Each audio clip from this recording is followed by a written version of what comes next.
Hi, everyone. Steve Adubato. More importantly, recently, my colleague on a sister program we do called Lessons in Leadership, Mary Gamba. Mary and I sat down and spoke with a compelling leader who's doing important work, Dr. Rochelle L. Williams with the National Society of Black Engineers, talking about the need to have more African Americans engaged in the world of engineering, why it matters, why creating opportunities for Black engineers matter, the challenges Black engineers face, and why society is better when we have a more diverse workforce engaged in engineering. Dr. Williams tells us why. Here she is. We're now joined by Dr. Rochelle Williams, Chief Programs and Membership Officer, National Society of Black Engineers. Good to have you with us, Dr. Williams. Thank you for having me. Our honor. And want to make it clear, this is part of our Powering Equity and Social Justice series. We'll put up the website of the National Society of Black Engineers, but tell folks exactly what it is and why the organization is so important. Yes, so we are almost a 50-year organization with a mission to increase the number of culturally responsible Black engineers who excel academically, succeed professionally, and positively impact the community. This was started by collegiate students, like I said, almost 50 years ago on the campus of Purdue University, who saw that there needed to be intentional focus on advancing Black people in engineering programs. And their vision and legacy has lived on through the 20,000 plus members that we have today. Growing up, was becoming an engineer part of your professional dream? Yes, actually, I was very fortunate, and I recognize the privilege that I did have growing up, where both of my parents were college educated. They went to Southern University in Baton Rouge, Louisiana, which is where I'm from. And my mom was really big on making sure we had a wide variety of experiences, from sports to arts to math and science. And I actually enrolled in a program that's still in existence today on Southern University's campus, which is called the Engineering Summer Institute. I did that in third grade, and it sparked my interest in engineering. And I knew from that moment I was going to be an engineer, and I accomplished it. Did you know you were going to be a leader in the field of engineering and work to inspire and motivate others, particularly those who happen to be African American and having a hard time getting into this arena? Did you know that? Absolutely not. Absolutely not. I didn't. So how did that happen? Yeah, I think it just comes along with saying yes to opportunities, right? Not being afraid to challenge the status quo. And honestly, I have to tip my hat off to racism, right? Like, seeing the difficulties Black people face in this field, whether it's in the educational sector or in the corporate sector, that's really what keeps me going, because I know life doesn't have to be like this, right? There's no reason why I should be working in a nonprofit. I should be working in the engineering field, right? In the workforce. But when there's something that compels you to really make a difference, then your path changes. So no, I never had a clue that this would be the road I'd be on. I always thought I'd be working for like BMW or somewhere building cars. Like, I love that, designing and building and manufacturing. But this has called me, and I feel like this is important work if we really do want to see change in this society. Building BMWs may be important, but the work you're doing on a lot of levels is way more important. Mary, go ahead.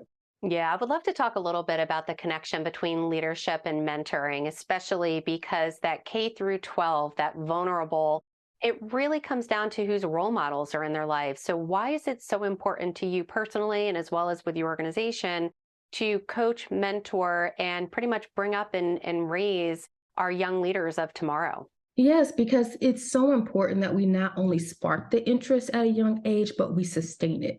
So the latest research is telling us that even girls in middle school, that's where they lose their interest in math and science. That's where that change happens. And even speaking to my own personal experience, that's when it could have happened for me, had it not been for a math teacher who said, you're going to stay in school every day until you get pre-algebra. Right? What was that math I was going to teacher? say, it faded for me because I hated math, but and I Right. wasn't good at it. Doctor, who was that teacher? We just have some obsession about naming teachers. Right. You never forget the teachers' names that make a positive impact. Dr. Gwendolyn Scott at McKinley Middle Magnet School. Miss Scott was instrumental in making sure I stayed the course in math, right? And so that pre-college time in middle school, really, like, had it not been for her saying you're staying until you get this concept, I think that's when I would have been lost because I would have given up, right?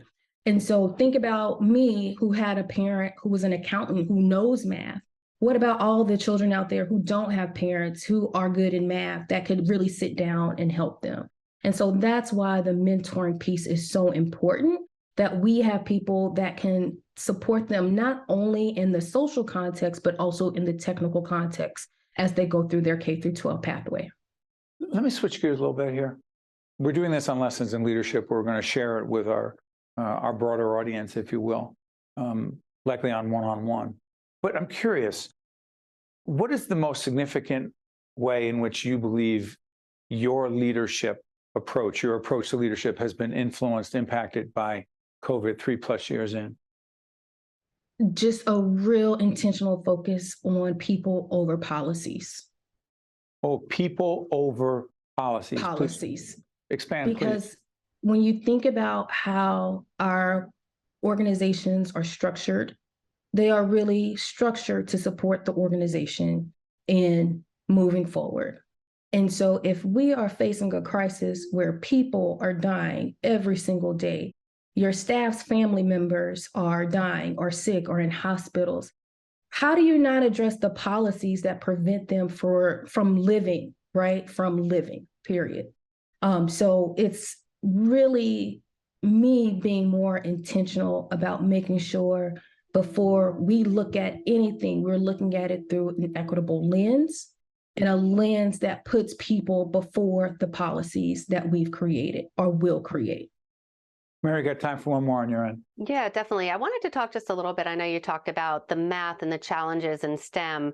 What other skills do you believe are essential for our young adults, especially as they're graduating high school, looking at colleges? If there were one leadership skill, in addition to getting the education, of course, what one leadership skill today would you say to your younger self, hey, this is what you really need to succeed in college and beyond? You know, I love Brene Brown's work, and I think emotional intelligence is one of the biggest skills that we as a people, as a community, as a country have to focus on. Because if you don't have the emotional intelligence to guide people, to know what people need, then how do we make sure our organizations are thriving? And you can't unless you have emotionally intelligent leaders. Dr. Rochelle L. Williams of the National Society of Black Engineers, I want to thank you so much for joining us. We appreciate it. Thank you. I appreciate you having me. You got it. Stay with us. Mary and I will be right back. One-on-One with Steve Adubato has been a production of the Caucus Educational Corporation.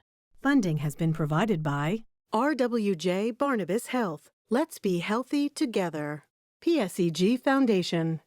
Newark Board of Education. New Jersey Institute of Technology. The Port Authority of New York and New Jersey. Johnson & Johnson. Robert Wood Johnson Foundation. PSC. And by the Northward Center. Promotional support provided by NJ.com. And by the New Jersey Business and Industry Association. How do you create change? By cultivating hope. And we see that every day. In the eyes of our preschoolers, in the souls of the seniors in our Adult Day program, in the minds of the students at Robert Treat Academy, a national Blue Ribbon School of Excellence, in the passion of children in our Youth Leadership Development Program, in our commitment to connections at the Center for Autism, and in the heart of our community, the Northward Center, creating opportunities for equity, education, and growth.